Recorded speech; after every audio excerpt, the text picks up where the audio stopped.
Saya bisa melihat sekarang di sini, tapi saya melihat energi dan saya bisa merasakannya. Bukan karena saya punya ilmu kesaktian, bukan.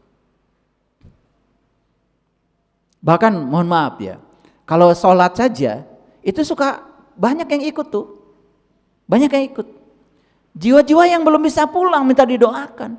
Mereka tuh bukan nakut-nakutin kita, minta tolong. Cuman karena kitanya setting otaknya udah salah dari kecil, dikiranya itu adalah hantu yang nakut-nakutin. Hantu itu minta tolong. Hantu itu bukan nakut-nakutin kamu, takut sama kamu sebetulnya. Tahu nggak hantu yang takut sama kamu? Itu hantu yang perbuatannya tidak lebih buruk dari perbuatan kamu. Jadi kalau hantu ini belum bisa pulang, itu nggak ada hantu semua, itu jiwa-jiwa yang belum bisa pulang. Cuman kebetulan kalau dibanding-banding kelakuannya tidak lebih buruk daripada kamu. Nah itu hantu itu takut sama kamu sebetulnya. Ya, itu saya kasih tahu ya. Ini sains. Makanya dalam konsep energi semua terjelaskan Bapak Ibu. Sesungguhnya awal agama itu adalah makrifatullah, mengenal Allah. Coba sebelum saya masuk ke sini, jujur ya Bapak Ibu ikut kajian dengan saya karena ingin mendapatkan kebenaran, ingin mendapatkan pujian, ingin mendapatkan kemudahan hidup, ingin populer. 4 pilihannya. Oh pintar. Ingin dapat kebenaran. Setuju ya? Oke. Bukan ingin dapat pahala. Oh bukan. Oh bagus, berarti sudah ikhlas ya. Sudah ikhlas ya. Karena saya tidak menawarkan pahala Bapak Ibu. Saya menawarkan perubahan. Pahala yang sebenarnya adalah berubah akhlak kita. Itu pahala. Pahala itu harus ada wujudnya, harus nyata. Bukan angan-angan kosong nanti. Pahala itu harus terasa sekarang. Karena pahala itu bahasa Indonesia, bahasa Arabnya ajrun. Ajrun itu zat, wujud. Dan pahala itu harus berwujud. Pahala terus terasa sekarang. Pahala terus dirasakan sekarang. Jadi ketika Bapak Ibu sholat, langsung dapat pahalanya saat ini. Berubah kesabarannya, berubah akhlaknya, berubah sudut pandangnya. Merasa diawasi terus-menerus sama Allah. Mau bohong aja takut. Itu pahala. Paham sampai sini? Ya. Agak sedikit masuk ya kajiannya. Lanjut sekarang. Sesungguhnya hamba-hambaku, kamu tidak dapat berkuasa atas mereka. Jadi menurut Allah, kalau dia hamba Allah, setan pun tidak bisa berkuasa atas mereka. Clear? Oke. Tertarik nggak Bapak Ibu jadi hamba Allah? Oke. Tertarik ya? Oke. Sudah tahu ya cara latihannya tadi saya sampaikan. 1, coba mulai bersahabat dengan ketidaknyamanan. Karena tidak ada orang hebat di semesta ini dibangun oleh kenyamanan. Kenyamanan itu membuat kita semakin tertidur lelap dan jauh dari kesadaran. Ya.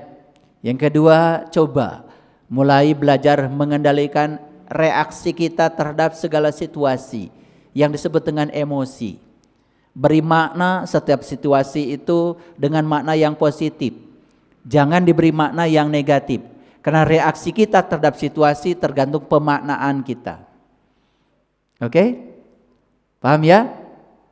Yang ketiga saya bilang tadi, coba fokus pada apa yang bisa kita kendalikan.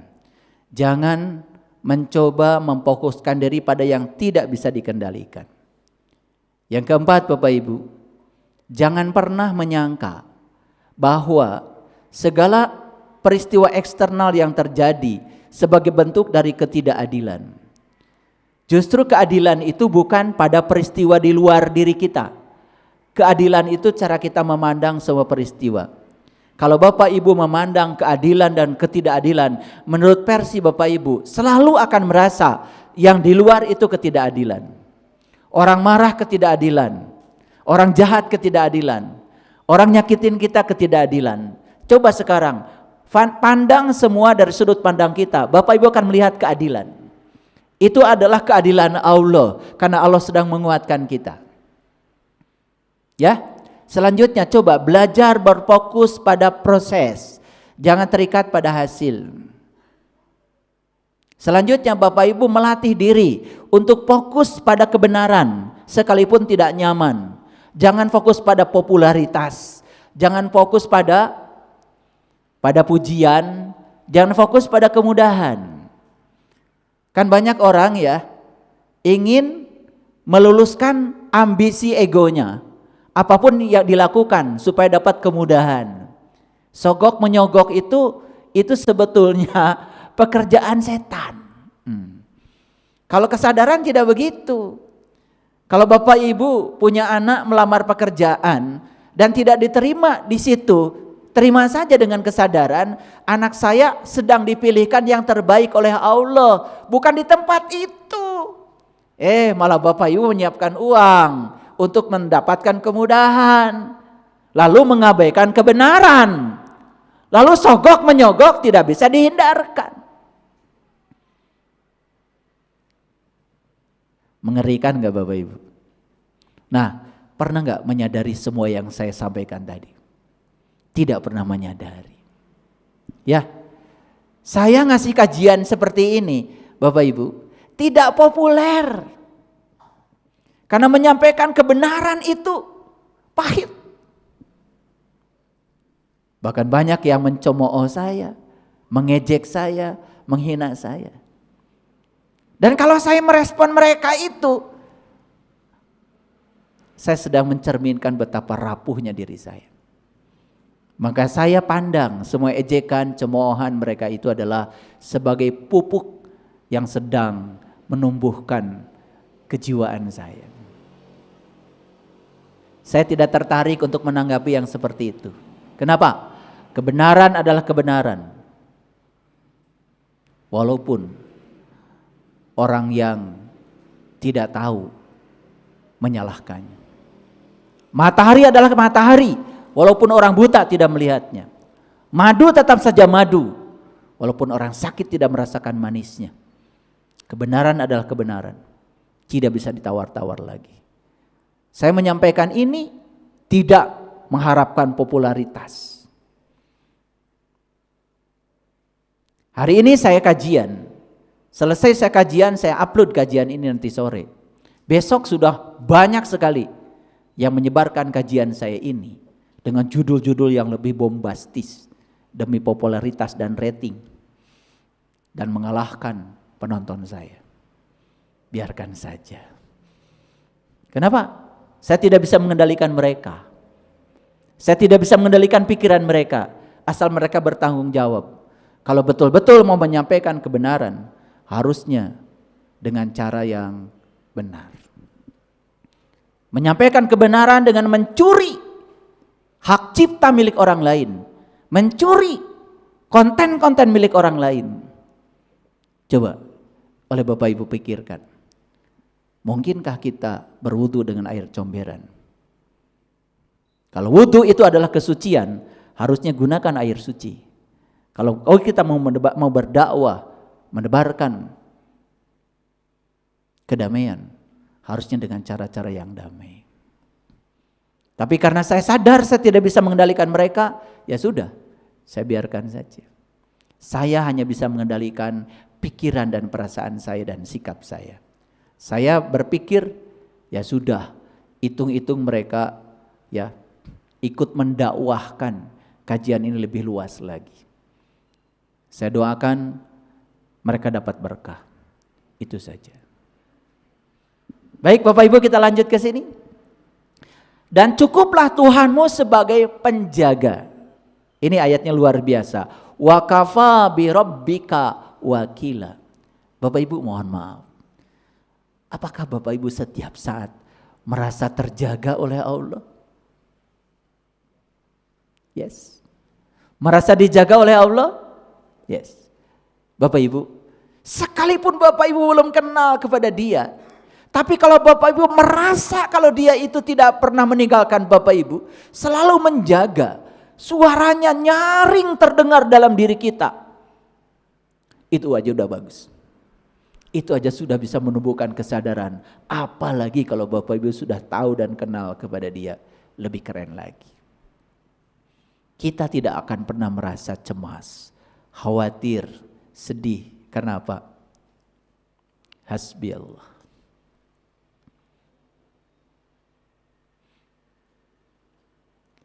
Tapi kata-kata itu bukan kata-kata yang harus diulang-ulang di mulut kita. Kata-kata harus menjelma sebagai sikap. Hasbi Allah. Cukuplah Allah bagiku.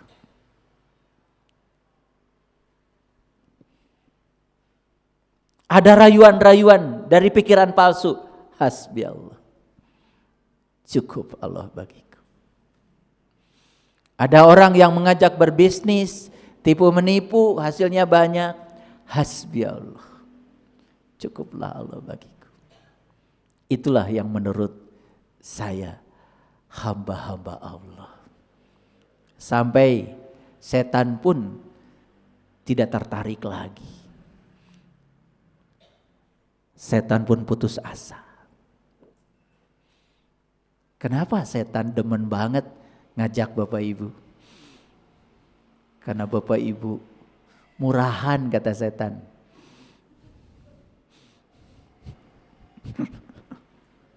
Tidak punya ketahanan apa-apa. Dibisikkan sedikit aja langsung rapuh. Coba. Kita sudah seusia begini, beragama sejak dari kecil. Harusnya ta'ud kita udah beres kan. A'udzubillahi minasyaitonirrajim. Aku berlindung kepada Allah dari godaan setan yang terkutuk. Sadar, yang terkutuk bukan setan. Yang terkutuk adalah saya ketika tergoda oleh godaan setan. Saya mau nanya Bapak Ibu, itu Nabi Adam digoda oleh setan di surga apa di neraka? Jawab dong. Kan cerita itu sudah populer. Di surga apa di neraka? Berarti waktu di surga Nabi Adam sama-sama siapa? Enak aja kalian bilang, setan itu makhluk neraka. Lah, buktinya Adam tergoda di surga sama setan. Berarti ada setan gak di surga? Lah, apalagi di neraka. Betul gak? Kan Adam itu kan gara-gara makan buah khuldi tergoda oleh setan katanya. Betul gak? Di surga, lalu terusir dari surga, masuk ke dalam neraka. Udah tahu, udah populer. Betul nggak? Iya. Jadi Bapak Ibu, orang yang disebut baik sudah di surga pun bisa tergoda oleh diri palsu. Apalagi yang setiap hari tinggal dalam neraka dan kegelapan. Udah jelas. Ya, demen itu setan. Betah. Makanya ada yang bilang sama saya, kenapa ya? Kok saya begitu belajar kesadaran, itu di rumah saya itu kalau malam suka ada yang seperti suara-suara yang menakutkan. Blak, bluk, blak, bluk. Sampai genteng pun katanya rasanya seperti roboh gitu. Saya bilang, nih saya kasih tahu. Gak usah heran. Kenapa? Kan di sekitar kita ini yang namanya makhluk hidup bukan hanya yang kelihatan. Ada yang tidak kelihatan. Ada jiwa-jiwa yang belum bisa pulang sempurna karena tidak tahu jalannya. Kenapa selama ini adem-adem aja mereka? Karena mereka nyaman dengan kamu. Sefrekuensi. Ini jiwa-jiwa yang belum bisa pulang itu kebetulan tukang ngomongin orang dulunya. Nah kebetulan kamu juga demen kan, rumahnya suka dipakai majelis ngomongin orang. Nyaman gak kira-kira mereka? Nyaman. terima kasih, kamu sudah sefrekuensi dengan saya. Resonansi terus. Nah begitu kamu berubah, mulai sekarang saya stop gak ngomongin orang lagi. Rumah saya akan dihiasi dengan kata-kata yang selalu menguatkan. Oke, kan berubah tuh frekuensinya. Makanya malam-malam blak blik blak blik. Kenapa? Mereka bilang, selamat tinggal. Saya mau cari yang sefrekuensi dengan saya. Gitu, pasti pindah rumah. Makanya Bapak Ibu pernah gak masuk ke rumah seseorang, kerasa energinya itu gak nyaman? Itu energi. Energi itu. Ya.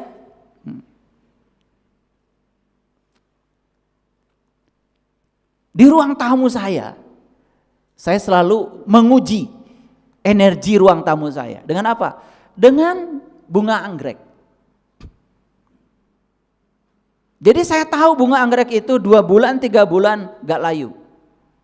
Kalau di situ yang dibicarakan hal-hal yang baik. Tapi kalau di situ yang dibicarakan mungkin ada kemarahan sedikit saja, itu bunga anggrek layu. Jadi saya menggunakan indikator bunga aja. Kalau dia nggak layu-layu, berarti nih, jadi gampang Bapak Ibu ya, nanti pulang ke rumah. Kalau beli bunga anggrek kemahalan, udah nanam apa aja. Kalau layu, cekcok. Cekcok itu membuat bunga aja nggak betah. Tapi ruh-ruh yang dulu tukang cekcok betah juga di situ. Ada teman. Makanya jangan heran ya, begitu kita berubah dari makhluk gelap menjadi makhluk cahaya, semua makhluk-makhluk yang gelap, yang tidak sefrekuensi lagi dengan kita, tidak akan tinggal di rumah kita lagi. Rumah kita lebih positif. Percaya sama saya, ini energi, ini sains, saya bukan cerita ilmu perdukunan. Saya bisa melihat sekarang di sini, tapi saya melihat energi dan saya bisa merasakannya. Bukan karena saya punya ilmu kesaktian, bukan. Bahkan mohon maaf ya, kalau sholat saja itu suka banyak yang ikut tuh, banyak yang ikut. Jiwa-jiwa yang belum bisa pulang minta didoakan. Mereka tuh bukan nakut-nakutin kita, minta tolong. Cuman karena kitanya setting otaknya udah salah dari kecil, dikiranya itu adalah hantu yang nakut-nakutin. Hantu itu minta tolong. Hantu itu bukan nakut-nakutin kamu, takut sama kamu sebetulnya. Tahu nggak hantu yang takut sama kamu? Itu hantu yang perbuatannya tidak lebih buruk dari perbuatan kamu. Jadi kalau hantu ini belum bisa pulang, itu nggak ada hantu, semua itu jiwa-jiwa yang belum bisa pulang. Cuman kebetulan kalau dibanding-banding kelakuannya tidak lebih buruk daripada kamu. Nah itu hantu itu takut sama kamu sebetulnya. Ya, itu saya kasih tahu ya. Ini sains. Makanya dalam konsep energi semua terjelaskan Bapak Ibu. Baik ya, kita akan masuk pada Al-Isra 61. Ini Al-Isra 61 ini tidak akan terlalu jauh saya membahasnya karena ini dialog ini sudah saya jelaskan berulang-ulang di kajian YouTube saya. Perhatikan ya. Wa idz qulna lil malaikati isjudu li adama fasajadu illa iblis ya qala asjudu liman khalaqta tinan. Dan ingatlah tatkala kami berfirman kepada para malaikat. Siapa kami di situ? Allah. Ya, berbicara kepada para malaikat. Sujudlah kamu semua kepada Adam. Lalu mereka sujud kecuali iblis. Dia berkata, apakah aku akan sujud kepada orang yang engkau ciptakan dari tanah? Nah ini. Apa sih esensi dari dialog ini? Perhatikan Bapak Ibu. Saya akan perkuat sekali lagi. Dulu ketika kita masih belajar ilmu kulit, kita menganggap Tuhan, malaikat, iblis, Adam itu entitas yang terpisah-pisah. Dulu. Tapi kalau kita sadari sebetulnya dialog ini semua ada di dalam diri kita sendiri. Allahnya di sini, ya, malaikatnya di sini, Iblisnya di sini, Adamnya di sini. Sebenarnya dialog ini terjadi setiap saat pada diri Bapak Ibu. Pernah nggak terjadi perdebatan di dalam? Tarik menarik antara pilihan misalnya. Pernah nggak? Ini sebenarnya dialognya. Jadi Allah itu di sini mewakili sang kesadaran, sang keberadaan, sang kehadiran. Nah, di sini ada dua potensi dalam diri. Yang pertama potensi malaikat, yang kedua potensi iblis. Nah, iblis dengan setan ya kakak beradik lah. Perhatikan saya semuanya. Jadi dalam diri kita ada dua potensi Bapak Ibu. Ada potensi malaikat, ada potensi iblis. Coba. Nah, ketika potensi yang sedang berbicara dalam diri kita adalah potensi yang menyatakan sami'na wa ta'na pada kesadaran, itu namanya potensi malaikat. Clear? Makanya sami'na wa ta'na itu Bapak Ibu bukan kepada manusia, bukan kepada ustadz, bukan pada guru, bukan pada kiai, bukan pada ulama. Sami'na wa ta'na itu kepada sang kebenaran yang ada dalam diri. Nah, kan malaikat itu digambarkan dengan sesuatu yang selalu tunduk. Paham ya? Ketika dari dalam sang kesadaran bilang A,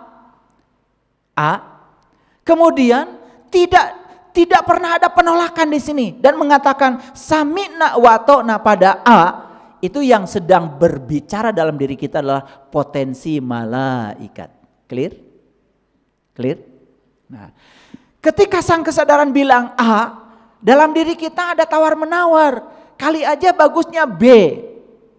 Nah, potensi yang sedang melawan sang kesadaran, itulah yang disebut dengan iblis. Ikut yang mana Bapak Ibu?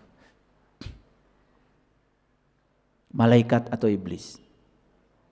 Kan jelas di sini kan, kalau malaikat sujud, kalau iblis kan membangkang. Jadi ketika sang kesadaran bilang A, lalu Bapak Ibu bilang yes A, tidak ada pikir itu ini lagi. Itu yang sedang beroperasi pada diri kita adalah potensi malaikat. Karena kalau Bapak Ibu cuma cerita dulu Allah, malaikat, Adam, iblis, terus cerita itu, terus apa aspek pragmatisnya buat kita? Kan nggak ada. Sedangkan Quran itu kan petunjuk. Coba sekarang Bapak Ibu, ketika dibawa ke sini terasa nggak manfaatnya? Yuk sekarang, mau yang mana sami'na wa ta'na? Yang mana? Malaikat, iblis? Malaikat. Rasakan Bapak Ibu, ketika dari dalam bilang A, Bapak Ibu tidak pikir panjang, langsung sami'na wa ta'na. Yes Allah, saya ikut bersamamu. Bapak Ibu kan merasakan kedamaian yang luar biasa. Pernah gak begitu? Pernah Bapak Ibu, pernah sekali-kali. Tapi begitu kata kesadaran A, kemudian di sini ada tawar-menawar, malah memilih B, menciptakan pilihan yang baru. Dan ternyata pilihan itu membawa malapetaka dalam kehidupan Bapak Ibu. Apa yang terjadi? Ada penyesalan? Ada siksaan batin? Ada? Ada ketidaktenangan? Ada. Itulah ketika kita menggunakan potensi iblis. Paham? Oke. Nah, makanya digambarkan di sini, iblis itu tidak mau sami'na wa ta'na kepada sang kesadaran, cuman masalah apa? Masalah luar, penyakit kulit. Kan yang dimasalahkan itu cuma karena Adam katanya diciptakan dari tanah. Ini simbolisasinya begini. Bapak Ibu mohon maaf, banyak gak yang suka memperkarakan kulit? Banyak? Ya. Saya tidak bisa menghormati Anda karena Anda beda keyakinan dengan saya. Kulit? Kulit. Saya tidak bisa sejalan dengan Anda. Karena apa? Karena sholat Anda dengan sholat saya beda gerakannya. Kalau Anda subuh pakai kunut, saya enggak. Kulit?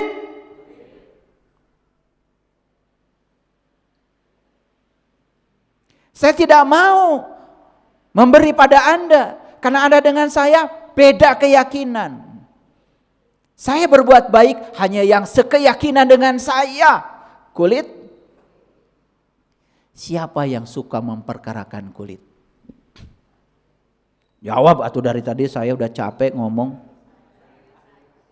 Siapa? Kok saya? Aduh, kalian ini. Nah, ini penting kalian itu tes IQ. Kan sudah dijelaskan tadi, ulangi lagi. Malaikat itu samina wa ta'na, sama sang kesadaran. Kalau iblis ya disuruh sujud pada Adam, membangkang. Tidak mau sujud pada Adam. Kenapa? Yang diperkarakan oleh iblis itu adalah kulit luar. Karena Adam katanya diciptakan dari tanah, sedangkan dia diciptakan dari api. Dia pikir api lebih mulia dari tanah. Itu aja yang diperkarakan oleh iblis. Kulit. Paham sekarang? Jadi yang suka memperkarakan kulit siapa? Nah itu. Harus kayak gini ngaji. Udah keluar dulu urat leher saya baru ngerti. Kalian ngerjain saya. Jadi kalau kita mau berbuat kebaikan saja masih mikir, oh dia teman, ini lawan. Kulit. Kalian mau ngasih kebaikan pada orang lain, diperhatikan dulu. Oh dia kalau suaminya dari luar kota, boleh ngasih nggak sama saya ya? Wah yang ini suka ngasih nih, yang ini nggak pernah ngasih nih. Jadi mau berbuat baik saja banyak pertimbangan. Kulit bukan? Yang suka begitu itu siapa? Jadi iblis itu siapa? Harus begitu kayaknya pertanyaannya. Makin jelas. Tuh. Jadi kalau Quran itu diterapkan di sini secara pragmatis, terasa nggak manfaatnya Bapak Ibu? Bapak Ibu selama ini ngaji ayat ini selalu dulu, betul nggak? Jadi Quran tuh kalau nggak dulu ya nanti. Terus hidup itu kapan? Makanya nggak kebagian apa-apa sekarang, cuma kebagian cerita. Sekarang sadari, kesadaran di sini. Allah kan mengatakan aku bersamamu lebih dekat daripada urat nadi lehermu. Kita dikasih kebebasan, mau ikut Allah, malaikat. Mau menentang Allah, iblis. Paham? Nah, terus Adamnya yang mana? Adam itu disebut awal manusia. Yang mana Adam? Saat kita lahir ke dunia, itulah Adam, awal manusia. Yang belum memakan buah huldi. Yang belum ada program-program eksternal yang masuk di alam bawah sadarnya. Bapak Ibu jujur. Dulu Bapak Ibu gak punya apa-apa kan?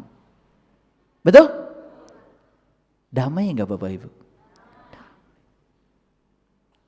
Takut kehilangan apa-apa enggak waktu itu? Enggak. Sejak kapan Bapak Ibu enggak damai? Ketika punya apa-apa dan merasa itu milik Bapak Ibu. Kan mulai saat itu Bapak Ibu tuh mulai menderita. Dulu belum berkeluarga, aman. Tapi setelah punya pasangan, jadi enggak damai. Betul nggak? Lagi di mana? Sama siapa? Lagi makan siang. Coba video call. Iblis.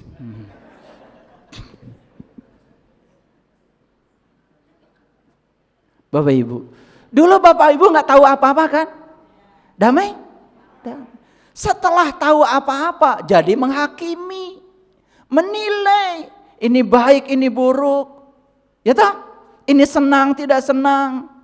Bahkan ada orang lain yang tidak dikenal pun dibahas. Dengan pengetahuannya sendiri. Makanya kalau saya ngikutin Imam Asy-Syafi'i aja.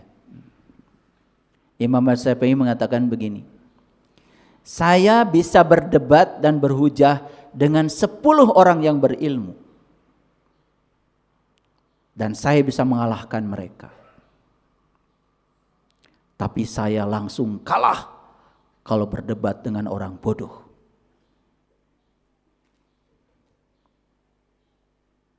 Tahu pesan Imam Asy-Syafi'i?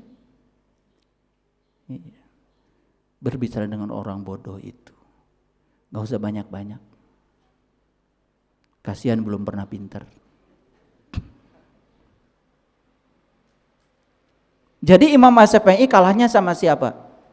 Sama orang bodoh. Padahal beliau itu bisa mengalahkan 10 orang yang berilmu.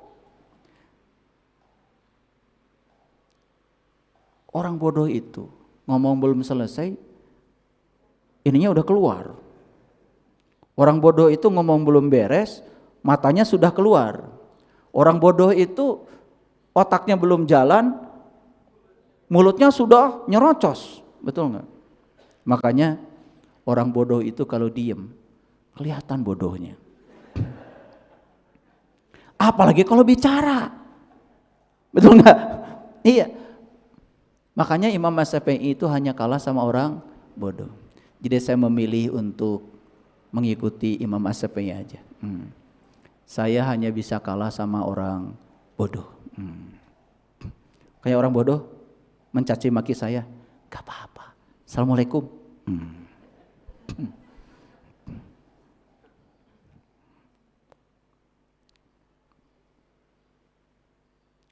Sampai sini ngerti? Jadi Adam itu dulu nggak tahu apa-apa. Coba, begitu sudah masuk berbagai macam pengetahuan pada Adam, buah kholdi masuk pada Adam.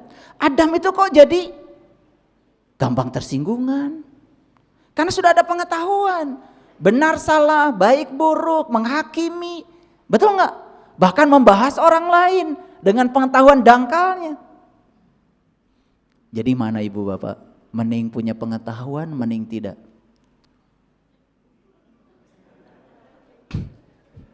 Pilih. Padahal pengetahuan itu kan dasarnya kebenaran, betul nggak? Nih saya kasih tahu, kita ini harus punya pengetahuan, tetapi bukan untuk menghakimi orang lain, bukan untuk membahas orang lain, tapi pengetahuan untuk menumbuhkan diri pribadi kita agar menjadi keren. Gitu. Paham? Iya. Dulu Adam punya jabatan enggak Bapak Ibu? RT, RW, lurah, camat, presiden, menteri, direktur. Susah enggak Adam waktu itu? Enggak. Tapi setelah punya jabatan jadi menderita Adam. Baru dilantik kemarin udah mikirin periode berikutnya. Padahal 5 tahun juga janjinya belum selesai. Betul Pak Bapak Ibu?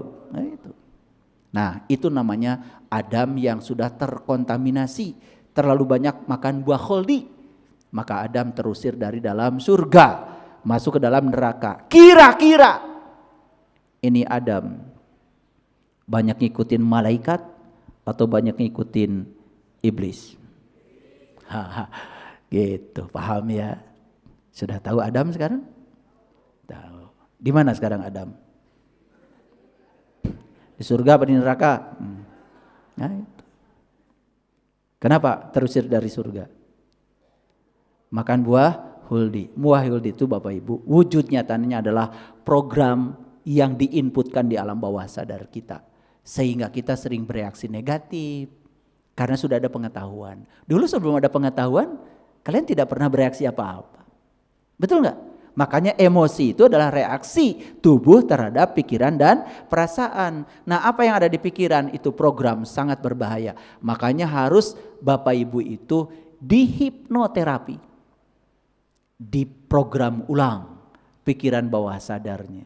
Maaf Bapak Ibu, yang hari ini cari uang susah padahal sudah kerja keras.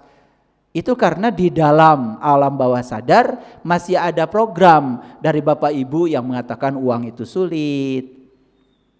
Yang mengatakan kamu tidak layak punya uang banyak. Pokoknya kamu hidupnya ya sudah segitu aja. Jangan berpikir yang aneh-aneh katanya. Jadi seolah-olah ya alam semesta telah membatasi dirinya. Padahal sebetulnya dirinya yang telah membatasi alam semesta. Harusnya hidup kita itu tanpa batas. Dalam segala dimensi kehidupan. Keren gak Bapak Ibu kalau begitu? Mau jadi Adam yang di surga lagi? Sudah tahu caranya? Ya sudah kalau begitu. Semua yang saya miliki sekarang mau saya tinggalkan. Suami istri saya tinggalkan. Gitu. Mau begitu? Makin gak ada gunanya nih Adam. Bukan begitu. Kemelekatannya. Boleh punya apa-apa, tetapi tidak merasa punya apa-apa. Boleh banyak pengetahuan, tapi tidak merasa paling tahu. Terus belajar. Boleh bisa apa-apa, tapi tidak merasa dia yang paling bisa. Boleh jadi pejabat, jadi jabatannya setinggi apapun, tapi tidak merasa sebagai siapa-siapa. Inilah cara untuk kembali menjadi Adam yang di surga. Pernah melihat gak Bapak Ibu? Orang kaya tetapi tidak merasa punya apa-apa. Kemana-mana dia berbagi, tidak pelit. Surga bukan itu Bapak Ibu? Ada gak yang kayak gitu di sini?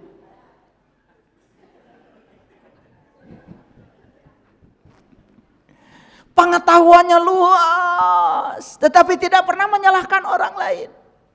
Tidak pernah merendahkan orang lain.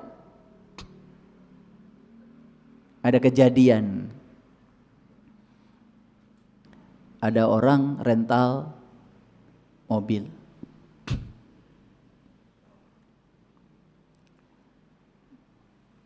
Setelah mobil dikembalikan ke tempat rental, rupanya dia mungkin gak punya uang. Gak dibayar. Terus yang punya rental ini mungkin juga lagi butuh. Singkat kata, yang punya rental ini hubungi saya. Padahal saya tidak pernah ngerental mobil. Minta supaya dibayarkan oleh saya. Coba kalau Bapak Ibu di posisi seperti ini, pilihannya apa? Marah? Bukan urusan saya? Kalau saya tidak begitu. Saya berpikir dia melakukan ini mungkin karena saking kepepet perlu mobil, gak punya uang. Yang rental ini pun kenapa ke saya? Ya minta tolong. Tiba-tiba tahu kok nomor telepon saya, gak tahu dari mana. Saya minta nomor rekening dia. Saya minta nomor telepon yang rental itu. Saya transfer sebesar yang dia minta. Saya kirim buktinya kepada dia, juga kepada yang rental. Selesaikan urusan. Gak besar kok uang. Tapi ada kebahagiaan yang luar biasa. Kan kita menolong dua-duanya. Betul gak? Sehingga mereka tidak terjadi konflik. Gampang gak Bapak Ibu? Surga gak itu? Gampang. Bikin surga itu gampang. Kalau di situasi seperti itu Bapak Ibu gimana? Apa-apaan kamu telepon saya?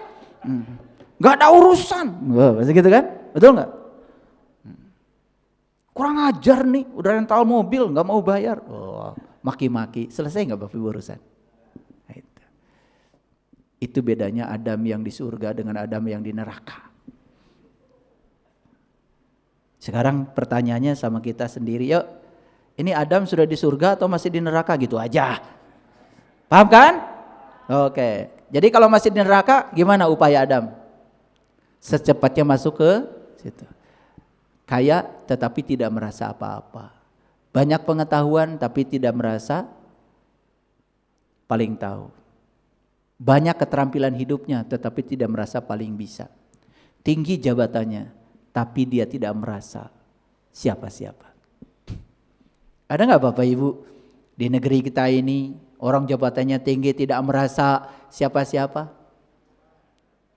Bahkan jalan pun pakai kendaraan pribadi, tidak pas kayak nguing. Enggak perlu. Karena saya dengan semua masyarakat sama pentingnya. Saya mendambakan pemimpin seperti itu. Bapak Ibu mendambakannya? Oke. Yakin? Yakin nanti akan ada orang berkesadaran menjadi pemimpin. Karena kekuasaan sepenuhnya ada di tangan rakyat. Oleh karena itu, jadilah rakyat yang pintar. Jangan mudah ditipu. Jangan mudah dibohong-bohongi. Jangan mudah ya dibeli harga dirinya hanya dengan uang yang spesial. Kan sebetulnya ya bangsa kita ini bangsa yang berbudaya tinggi, Bapak Ibu. Tetapi dinodai oleh budaya baru yang bernama korupsi. Dan sekarang IPK kita 37 dari nilai 100. Itu tahun 2024 saya lihat ya, indeks persepsi korupsi kita 37 dari 100 Bapak Ibu. Kita ini negara nomor 99 dari 180 negara. Alhamdulillah. 99 dari 180 negara. Di tengah-tengah Bapak Ibu. Keren. Jadi artinya masih banyak lah gitu ya yang lebih brengsek. Tetapi apakah itu prestasi? Bukan. Kalau prestasi kan harusnya nomor 1. Dan semua itu hanya akan bisa mewujud kalau semua kita ikut. Ngerti ayat ini? Oke. Tidak akan memperkarakan kulit lagi. Tidak akan mencemooh orang lagi. Tidak akan menghujat orang lagi. Nih Bapak Ibu, yang suka menghujat orang lain karena berbeda dengan dirinya. Siapa? Yang kenceng dong. Oke.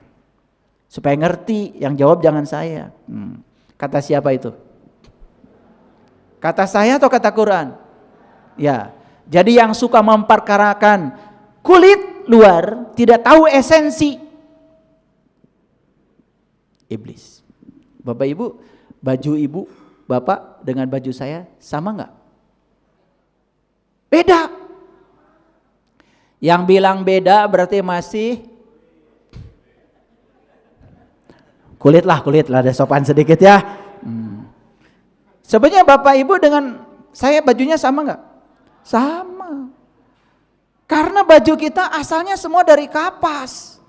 Kan kapas bermanifestasi jadi benang, benang bermanifestasi jadi kain, kain bermanifestasi jadi kerudung, jadi abaya, jadi batik, macam-macam.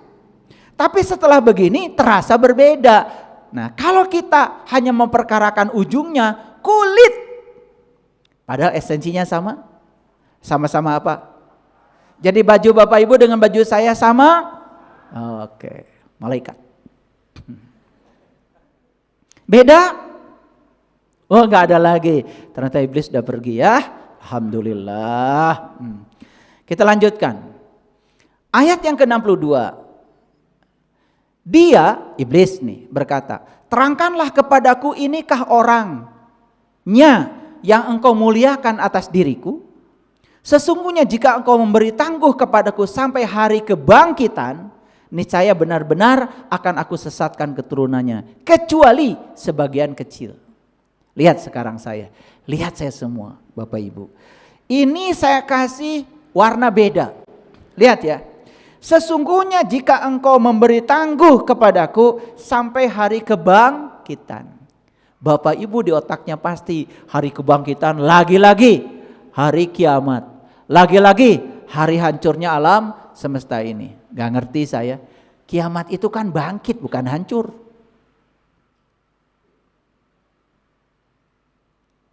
Jadi sampai kapan nih iblis ini akan bisa menggoda Adam? Sampai hari kebangkitan. Ketika Adam sudah bangkit kesadarannya, sadar kalau Adam sekarang tinggal di neraka, dan kemudian Adam kembali ke surga, seperti sedia kala. Itulah hari kebangkitan. Jadi hari kebangkitan itu adalah hari di mana Bapak Ibu tahu jati diri Bapak Ibu semua dan kembali ke situ. Wah, keren Bapak Ibu. Kalau sudah kembali ke situ, tidak berkuasa lagi iblis. Karena iblis pun sudah diberi tangguh cuman sampai hari kebangkitan. Paham? Jadi artinya siapa saja yang sudah bangkit kesadarannya, sulit lagi untuk tergoda oleh iblis. Kapan hari kebangkitan Bapak Ibu? Kapan? Hari di mana Bapak Ibu sadar. Kapan? Mau bangkit sekarang? Kalau mau bangkit sekarang, sekarang pun iblis mulai memperhitungkan. Jangan main-main lagi sama orang-orang ini. Sudah bangkit kesadarannya. Kita tidak akan bisa lagi menggoda mereka.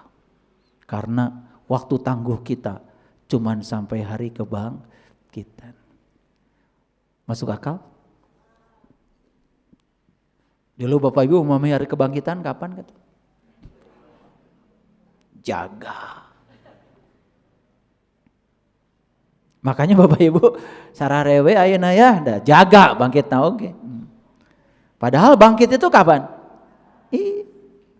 Summa ba'asna mim ba'di mautikum la'allakum tashkurun. Kemudian aku bangkitkan kamu dari kematian kesadaranmu dan kini kamu menjadi orang-orang yang bersyukur. Sekarang atau syukur mah. Betul enggak? Iya. Keren. Bapak Ibu, maaf. Banyakkah orang yang rajin melakukan ibadah tetapi kelakuannya enggak karu-karuan? Banyak apa banyak sekali? Kenapa? Malah jadi sombong karena ibadahnya. Merasa paling soleh, paling suci. Habis wudhu aja semua harus menyingkir. Awas.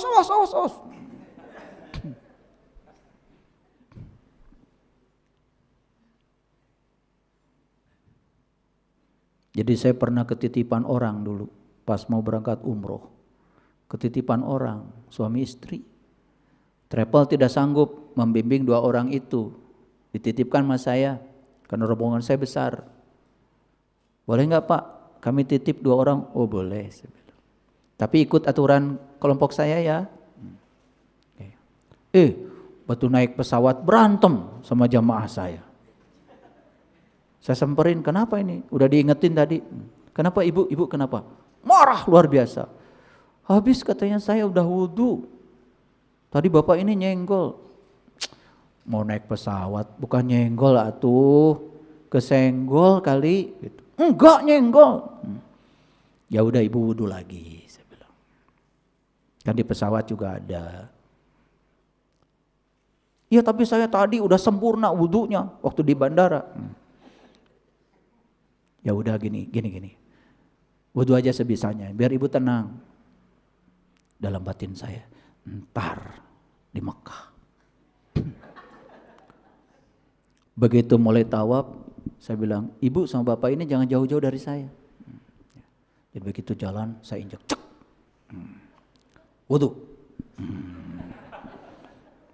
Datang, jauh kan, Masjidil Haram sekarang jauh kan, dari tempat tawaf, jauh banget itu. Wudhunya pengen sempurna pasti di sana kan. Tapi kalau orang yang ngerti kan menggunakan fasilitas yang namanya tayamum bisa. Tapi kan pengen sempurna. Datang, terengah-engah lari. Kita udah berapa putaran. Begitu mulai lagi, cek lagi. Wudu lagi. Kita udah sa'i, wudu aja terus. Bisa kebayang Bapak Ibu ya, betapa ruwetnya ya agama kalau dipahaminya jadi keliru, ya kan? Gitu. Jadi bersentuhan seperti itu aja sudah sebegitu dianggap luar biasa gitu. Padahal kita nyentuh orang dengan pikiran kita, dengan pikiran kotor kita. Ya, fitnah yang kita lontarkan pada orang, sentuhannya lebih kejam itu. Betul Bapak Ibu? Gitu enggak? Gitu enggak? Sampai kapan katanya setan itu berkuasa? Yuk sekarang tentukan oleh Bapak Ibu. Saya tidak akan bekerja sama lagi dengan setan. Maka hari ini saya akan bangkit kesadaran saya. Saya tidak mau ditipu oleh diri palsu saya lagi. Saya akan sami'na wa ta'na kepada sang kesadaran. Saya mau jadi Adam yang di surga, bukan Adam yang terjatuh ke dalam neraka. Ih keren Bapak Ibu. Indonesia bisa maju kalau orangnya gini semua. Kalau belajar agamanya gini semua nih, praktis. Langsung diterapkan dalam hidup. Keren.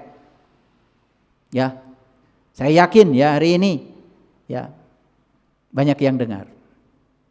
Tadi pagi saya bicara dengan seorang jenderal dari TNI yang baru naik pangkat. Beliau mengatakan pada saya, ternyata semakin tidak mengejar, semakin mengalir, malah jabatan datang tanpa harus menyakiti siapapun. Bapak keren, saya bilang. Setelah saya menerapkan pelajaran dari saya, katanya beliau, saya merasakan keberkahan datang bertubi-tubi, bahkan tanpa disangka. Keren. Inilah yang disebut dengan surga itu mengalir sungai-sungai. Bukan tembok, tidak melawan siapa-siapa, tidak menghancurkan siapa-siapa, tidak menyakiti siapa-siapa. Jabatan datang dengan sendirinya, tanpa diundang. Fokus pada proses, bukan pada hasil. Keren gak Bapak Ibu? Saya bersyukur ya, sekarang itu dari TNI, dari Polri, sahabat-sahabat, dari ASN, dari semua kelompok, ya, dari BRIN, banyak sekali yang diskusi dengan saya betapa pentingnya ilmu kesadaran ini untuk bangsa. Karena hanya ilmu kesadaran yang bisa mempersatukan.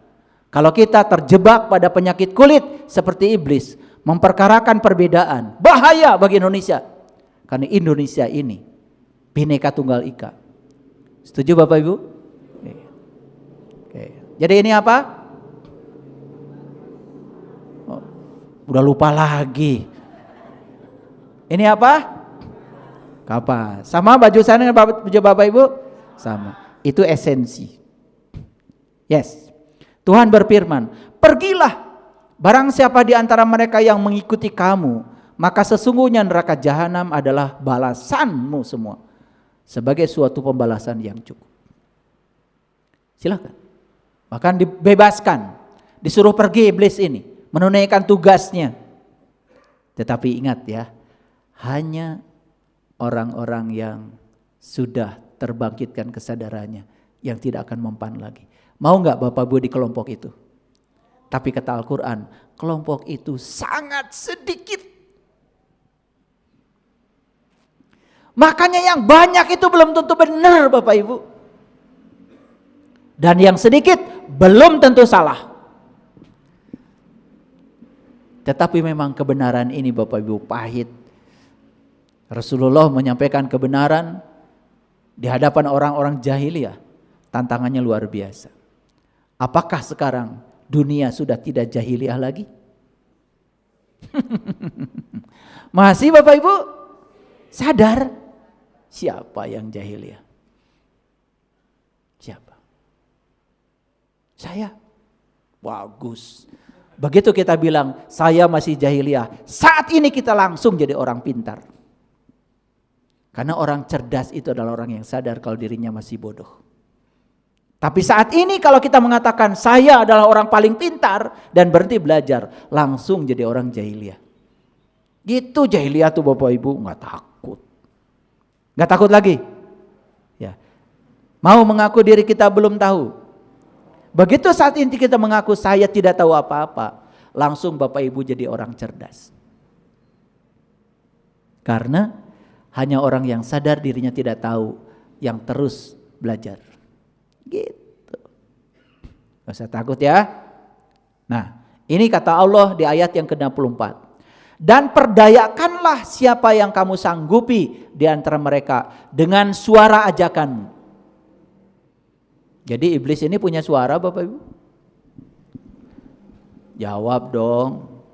Punya.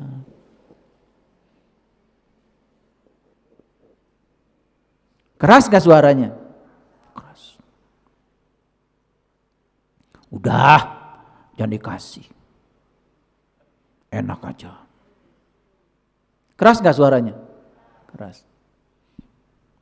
Nyata gak iblis itu? Nyata.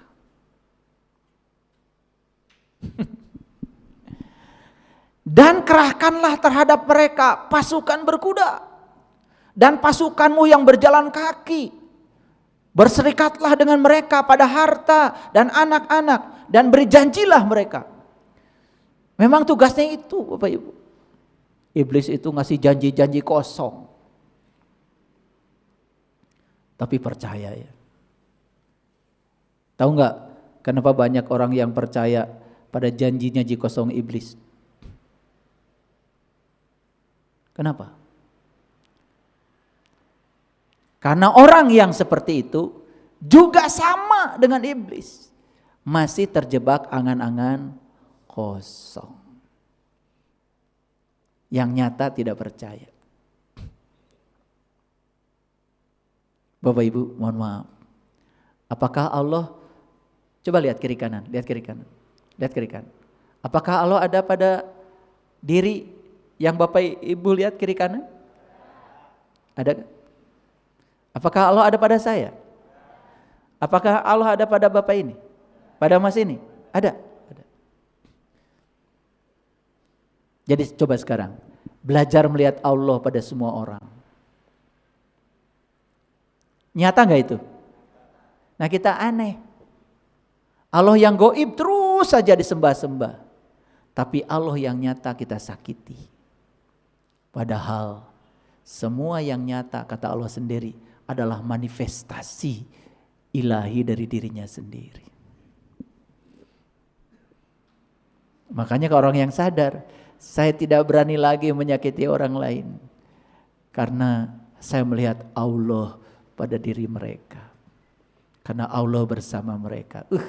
Kalau itu Bapak Ibu disadari aja, damai dunia ini. Ya. Nah, ini yang saya kasih warna. Dan tidak ada yang dijanjikan oleh syaitan kepada mereka melainkan tipuan belaka.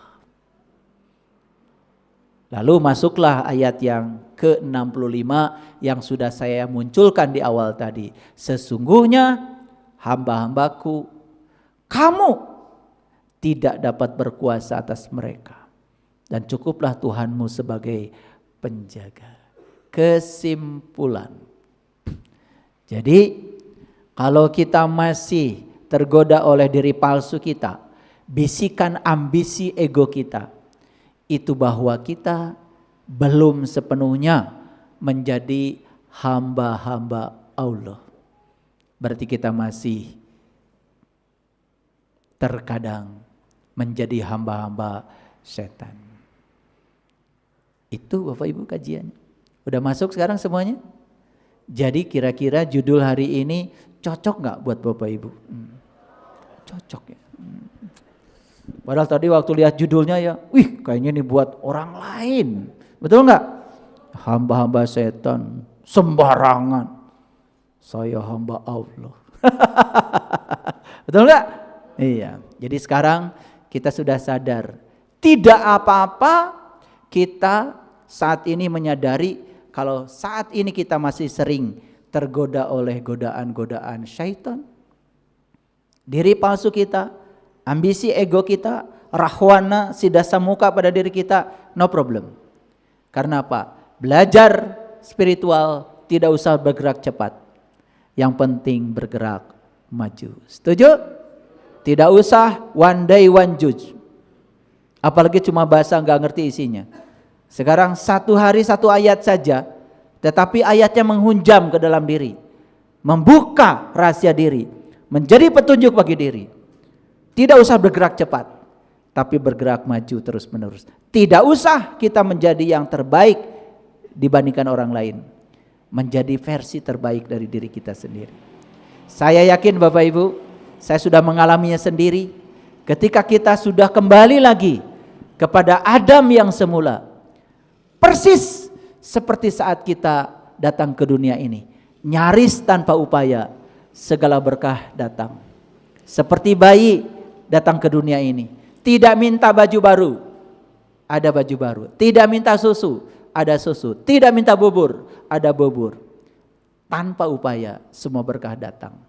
Dan itu bukan omon-omon. Itu semua bisa dibuktikan dalam hidup kita. Terima kasih. Assalamualaikum warahmatullahi wabarakatuh.